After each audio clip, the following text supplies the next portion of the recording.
Well, this isn't what I quite planned on. Excuse me. I was messing around in this earlier, and I had my ships laid out, ready to record, and then I logged back in, and this is what I got. So just give me a few moments here, and I'm going to cut out, come back in, and then I'll give you guys a pretty good in-depth tour and guide on the Aegis Vanguard series. All right, be right back.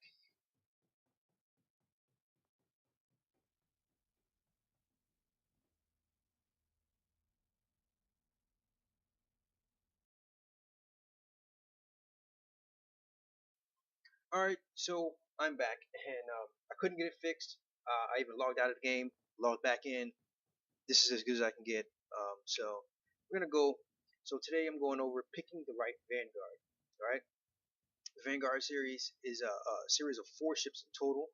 The Warden, which I believe I'm looking at right now, which is your long-range fighter featuring intensive forward-mounted weapons designed to engage and destroy your target.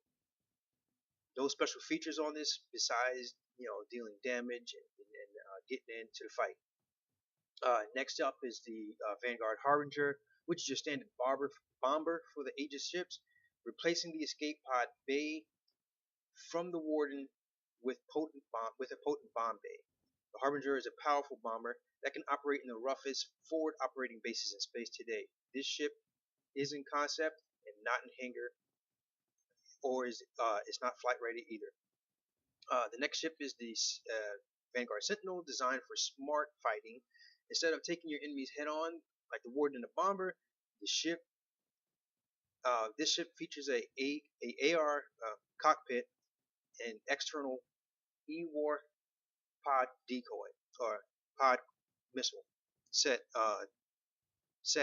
with EMP charges, much like its younger brother, the Aegis Avenger Warlock. Not last but not least is the Aegis Hoplite, and it's a cross between the Vanguard Deep Space Fighter and it's a dedicated boarding ship. The Hoplite is a perfect tool for inserting a small fire team while packing enough firepower to get them in flight when needed. So you see here, I'm going over, looking at the ship here. Um, GNR, I'm guessing that's the gunner. I don't see any extra gunner turrets up there, but there is one turret up at the top. However, since the ship was bugged when I logged in, I can't access the turret in this ship, nor can I access the seat in this ship, as you will see up here. Alright, you've got a few uh, look like weapon stations. You can rack your weapons up here, your weapons rack, and you've got your space bathroom with your toilet and your sink up here, and I think somewhere above here somewhere is the actual shower head. Yeah, there it is right there. So there's your space bathroom. Now, all ships are standard length of 37 meters. Its beam is roughly about 39 meters. Its height is 8 meters in length, and its weight is about 40,000 kilograms. None of the variants can carry a cargo, although it's a big enough ship. I think you can put maybe a small unit of cargo in here, very small, but you're not carrying anything big like goods or anything. All right. None of all of the ships have an operating max capacity crew of 2. That's your pilot and your gunner. They all have a size power plant 2, and you also have 2 TR4 thrusters in the back, which you saw when I was going over the outside of the ship. You have 12 maneuvering thrusters, and a max shield size of 2.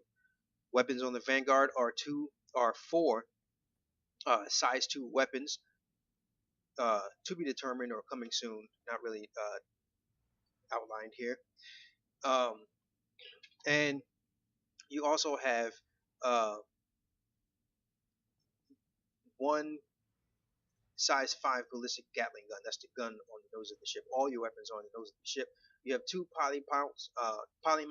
They're both size 3, carrying 4 missiles each. The Harbinger, which is the bomber, carries more with a different loadout, which is 2 size 2s, which are coming soon, and 2 size 3s, which are coming soon, and you also get another one size 2, which will be located somewhere else.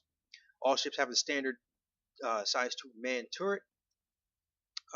When the ship was released, you could get the Warden for 250 in concept. The Sentinel was 265 in concept. The Harbinger was 280 in concept, and the Hoplite is currently up for sale right now for limited time until the 26th of December for $225. You can get all of these ships on the RSI website, which I will leave a link below. So here, this one is actually letting me in. You can actually see it's got really good detail on here. I like the detail in the ship. You can see the stitching, and the leather and the stitching. It really looks decent, good. You can tell that they took time to actually go over and look at this thing here. So now I'm gonna go ahead and try and get into the Hoplite, and I'm gonna take a quick look at the Hoplite to see what the Hoplite has to offer inside of it. A little bit more different here. Let's go up here to the front real quick. So here you see your size 5 Gatling gun and your weapons on the front. All of them are on the nose. Only the Gatling gun is gimbaled. Everything else is fixed.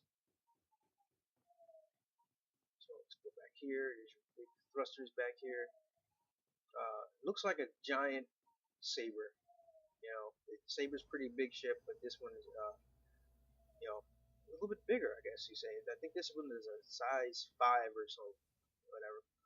But here's the Hoplite, right? Here's your troop carrying stations right here. You've got a total of 6 seats. You can carry 6 personnel in here.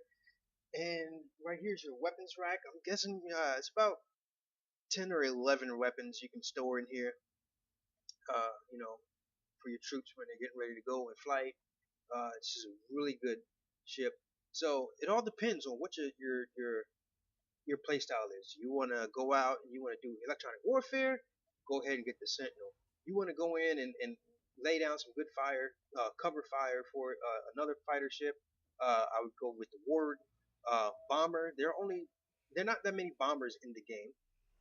You have the Gladiator, the Retaliator, and you also have this.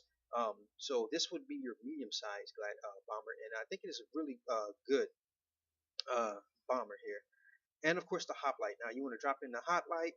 You got your troop carrying stations. You can go in, drop your guys off in the heat of the battle, pick them up in the heat of the battle when needed to, and move on with your mission. So that's about it for right now, and I would like to take the time to thank you for watching this video. Please don't forget to like and subscribe, and I will catch you guys later in the verse. Thank you very much.